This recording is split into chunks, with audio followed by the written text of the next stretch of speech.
When we think of Xerxes' invasion of Greece, we remember the epic clash of empires at Thermopylae and Salamis. But the history books often omit the darker, more personal horrors inflicted upon the people of Hellas. As the Persian army marched, they didn't just conquer lands, they unleashed a wave of terror. In regions like Phocis, the daughters of Greece faced atrocities described as worse than death. Countless women, both mothers and maidens, suffered unspeakable violence at the hands of the invading soldiers. This wasn't just warfare. It was a campaign of brutalization that went beyond the battlefield. The burning of Athens is infamous, but the forgotten suffering of these women fueled a fire of resistance that even the mighty Persian Empire could not extinguish. When you think of the Greco-Persian Wars, what comes to mind? Is it King Leonidas and his 300 Spartans making their heroic last stand at Thermopylae? Or maybe the brilliant Athenian general Themistocles luring the massive Persian fleet into the narrow straits of Salamis?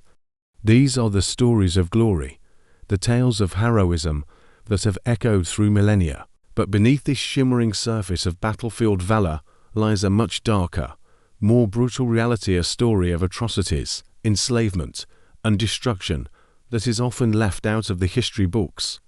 Today, we're pulling back the curtain to reveal the hidden horrors of Xerxes' invasion of Greece.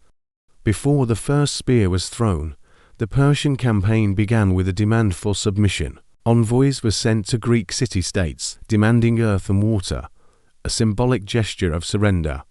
For those who refused, the consequences were dire. This wasn't just a war between armies, it was a war against peoples. The Persian war machine was a multi-ethnic behemoth, estimated to be one of the largest armies ever assembled in the ancient world. Herodotus, our main source, puts the number in the millions, which is likely an exaggeration, but even modern estimates suggest a force of several 100,000 soldiers, plus a massive retinue of support staff and followers. This immense host was like a swarm of locusts, consuming everything in its path. Imagine a city in the path of this advancing army. The sheer terror would have been unimaginable. Crops were seized or trampled, livestock slaughtered, and water sources exhausted or fouled.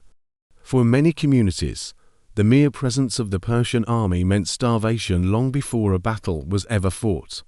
This was a deliberate strategy of terror and subjugation. The message was clear: resist, and we will not only defeat your soldiers, but we will also erase your way of life.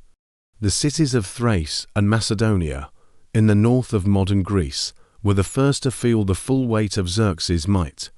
Many submitted without a fight, forced to contribute troops and ships to their conquerors and bear the crushing burden of supplying the Persian host. But what happened to those who dared to resist? The historical record is grim. Towns that put up a fight were often sacked. This wasn't just looting. Sacking meant the systematic destruction of homes,